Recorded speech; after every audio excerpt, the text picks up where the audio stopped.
Eu me chamo Milena Beatriz de Paula, sou estudante do 4º ano do Ensino Médio Técnico, integrado ao curso de Automação Industrial no Instituto Federal do Paraná, campus Campo Largo. Sou orientada pelos professores Fábio Lucas da Cruz e Sandro Marcos Castro de Araújo, no projeto Resistência Cultural e Luta pela Terra na História do Povo Chetá. A Lei 11.465 de 2008 torna obrigatório o estudo das culturas e histórias afro-brasileira e indígena nas escolas. Mas esse tema ainda precisa ser abordado com mais profundidade, colocando os povos nativos também como um protagonista da nossa história. Esses povos ainda lutam por seus direitos à terra e à preservação da cultura, conforme garante a Constituição de 88. Por isso, neste projeto, destacamos as especificidades do povo Chetá, etnia originária do noroeste paranaense e que foi quase dizimada no século XX, alvo da violência causada pelos interesses econômicos durante o processo de colonização do Estado.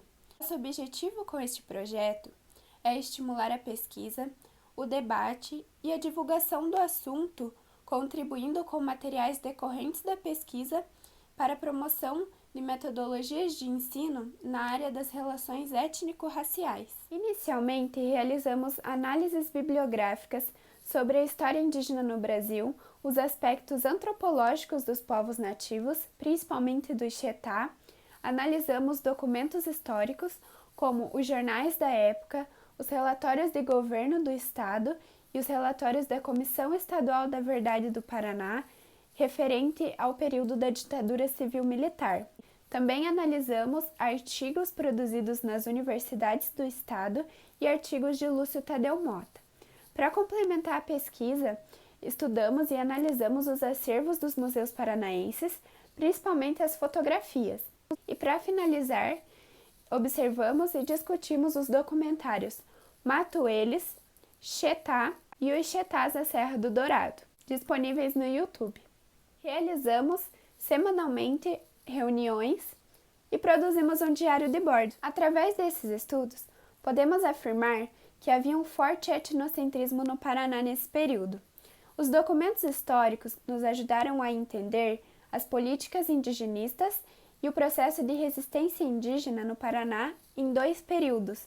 No período imperial, quando eram construídos aldeamentos para catequizar e afastar os indígenas das cidades, sob a justificativa de serem selvagens, e nos primeiros anos da República, quando foi ampliado o debate sobre o papel do indígena na formação da nação brasileira. Na década de 1950, o Serviço de Proteção ao Índio contatou o Chetá durante o processo de colonização do norte do estado do Paraná.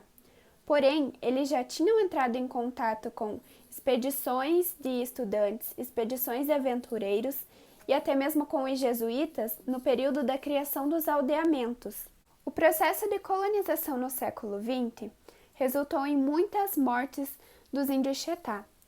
O governo, junto com companhias colonizadoras, quando descobriram que as terras do noroeste eram muito férteis para o cultivo de café, o que estava super em alta naquele momento, invadiram essas terras e mataram a maioria dos Chetá que viviam naquela região.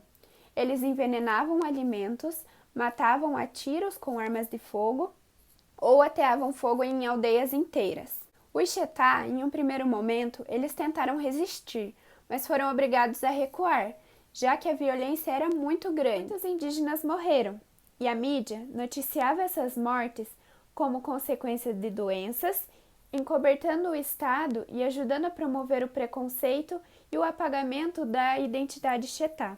Os nativos que sobreviveram a esse processo foram colocados em caçamba de caminhões e espalhados pelo estado do Paraná.